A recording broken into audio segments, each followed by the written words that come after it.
Victor was 31 years old enough to feel the pressure, but young enough that his future hadn't been decided yet. He had $847 in his checking account, $0 in investments, and a job paying him $58,000 a year. He wasn't broke, but he wasn't building anything either. He was financially stuck in place, and the thing eating at him wasn't the number itself, because everywhere he looked, the advice started at 22. If you started at 22, invest $300 a month. At 22, max your 401k.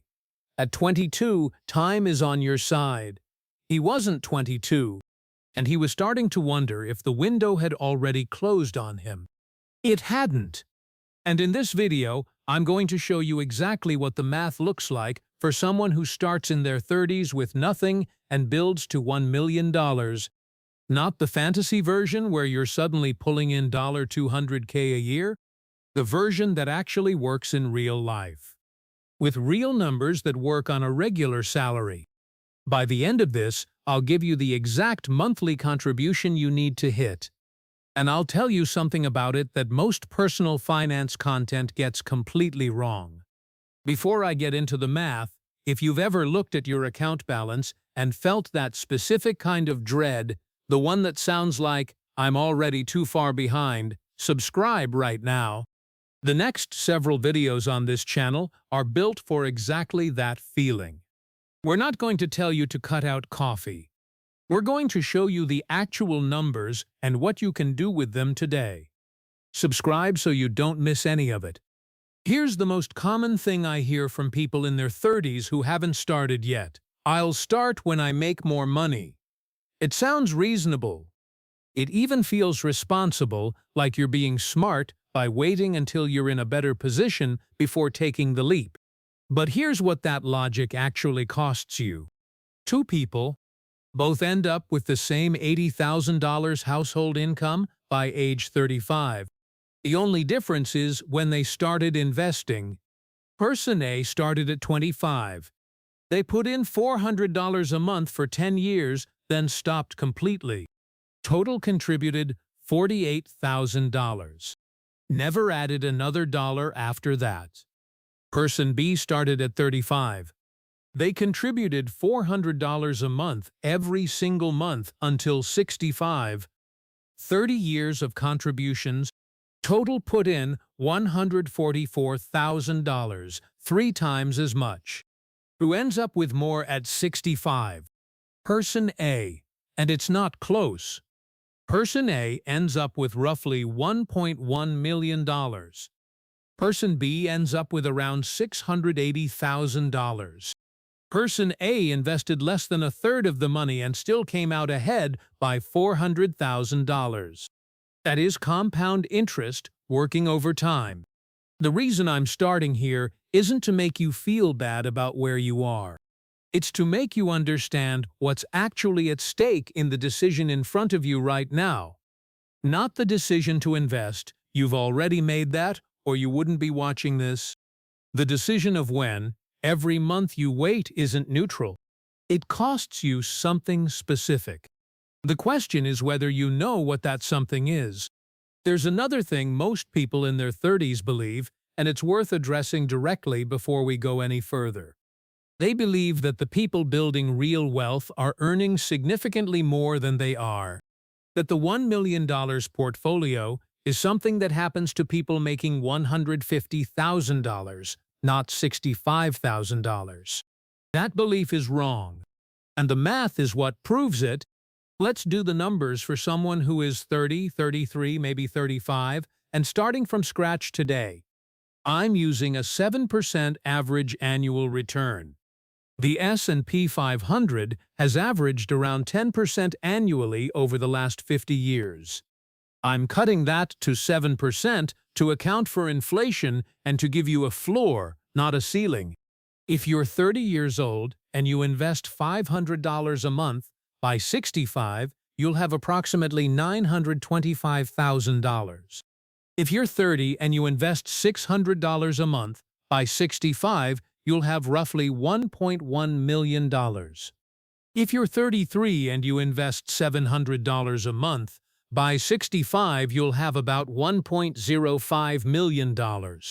If you're 35 and you invest $850 a month, by 65 you'll cross $1 million. These are not extraordinary numbers. $600 to $850 a month is aggressive but achievable on a regular income, especially with an employer 401k match helping you get there. I'll show you how that works in the next chapter. The point right now is simple. The window hasn't closed. It's narrowed. And narrower windows require sharper precision. That's exactly what the rest of this video is. But before we get to the structure, I want you to stay with me through the next part because most people skip it, and it's the single most important piece of the whole thing. Does your employer offer a 401k match? If yes, and you're not contributing at least enough to get the full match, you are leaving free money behind every single pay period. Not eventually. Right now. Here's the math. Say your employer matches 50% of contributions up to 6% of your salary. You earn $70,000 a year. 6% is $4,200.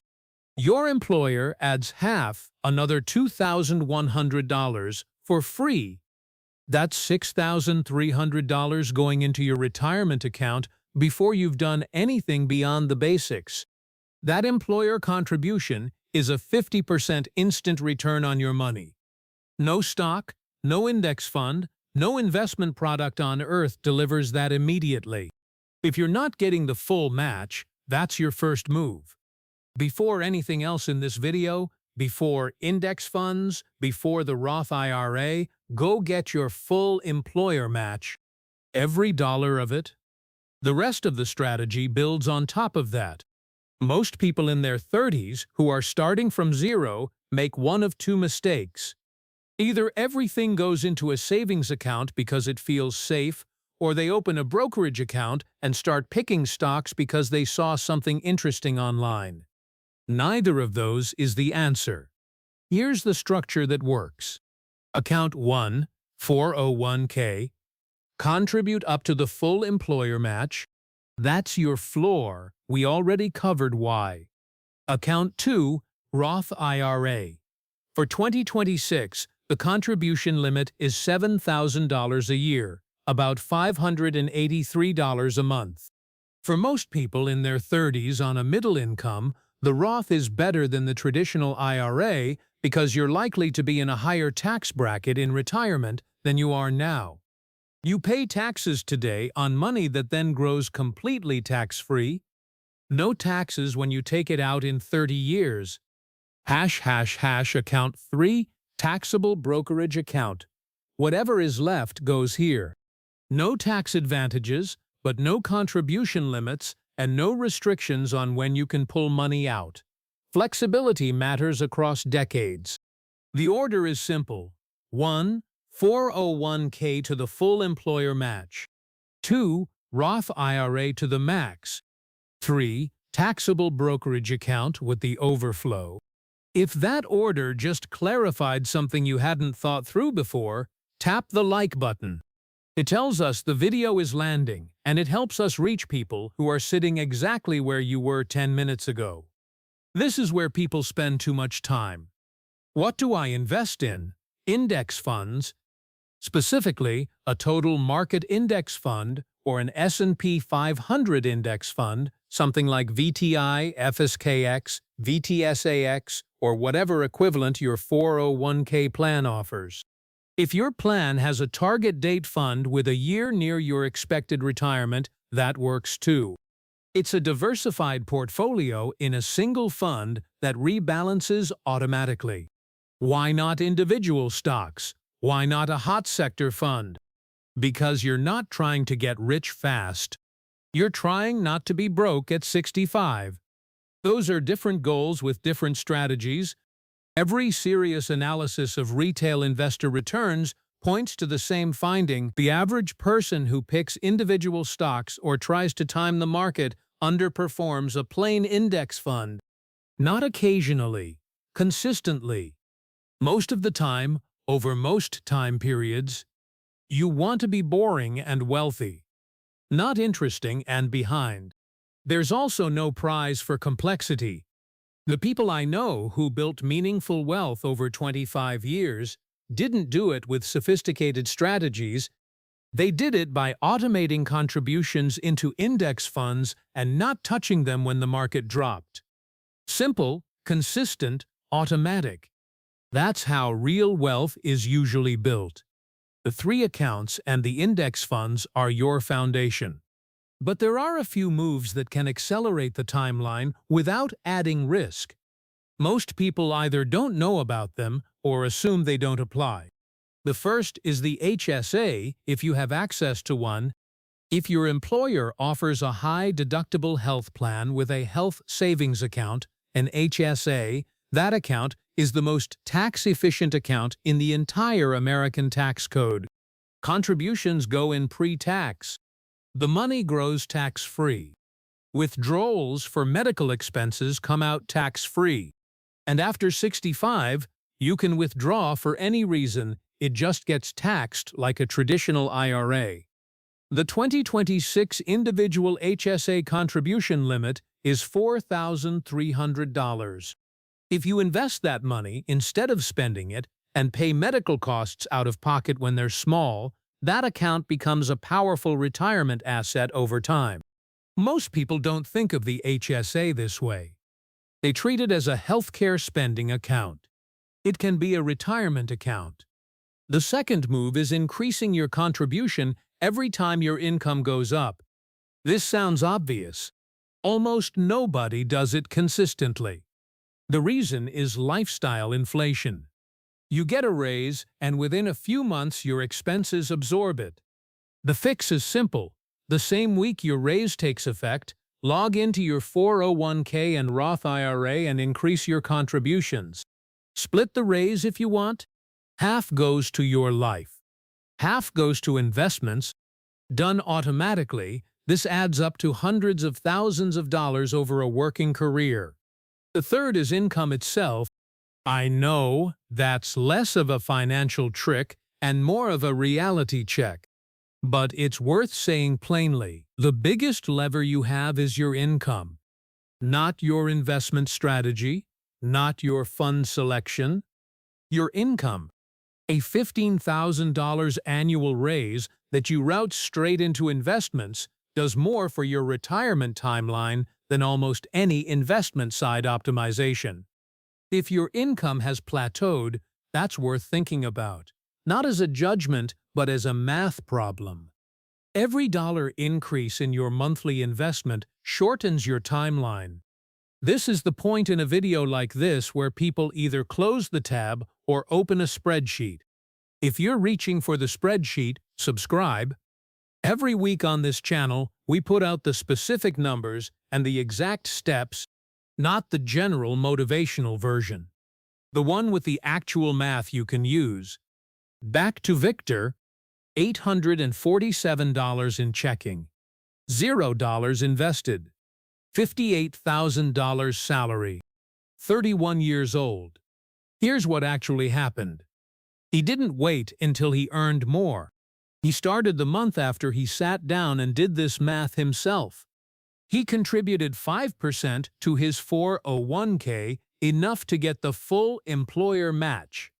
That was $242 a month from his paycheck, with his employer adding another $121.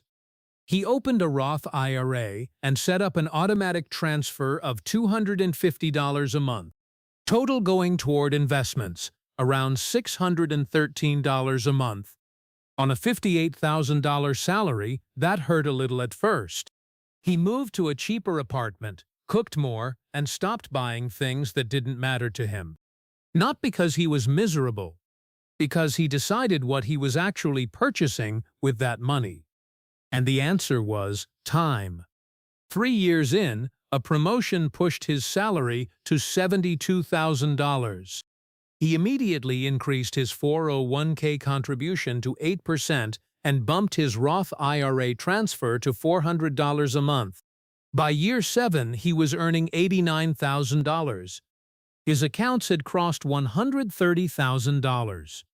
Compound growth was doing actual work by then. Not dramatic, but visible. He's now projected to cross $1 million at 61. 4 years before he thought he'd need to stop working. He didn't do anything exotic. No individual stocks.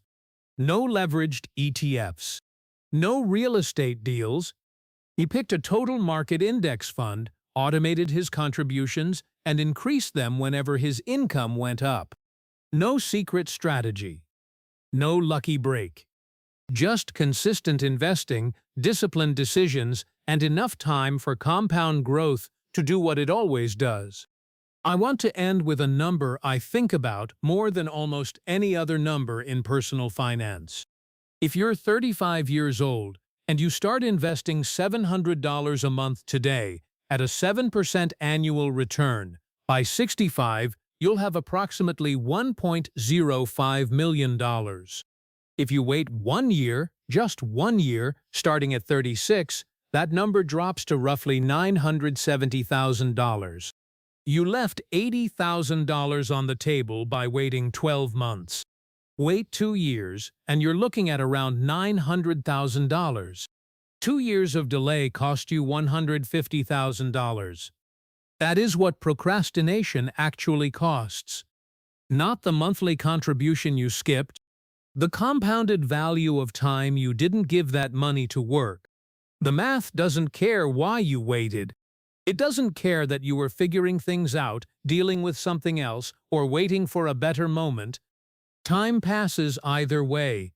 And every month without your money invested is time that money won't compound.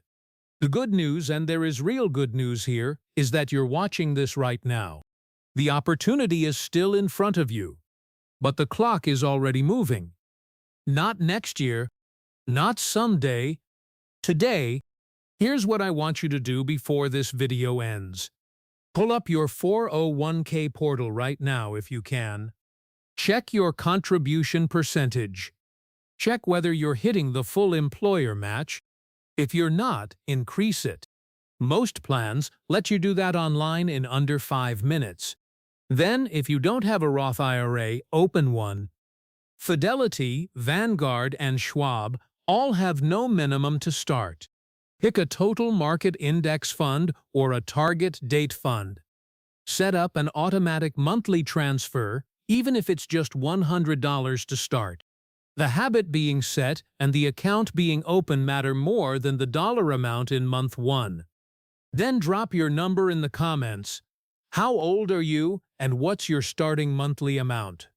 I'll tell you what those projections will be by the time you hit 60 or 65. I'll actually reply. Saying it out loud makes it real. If this changed how you're thinking about your timeline, subscribe.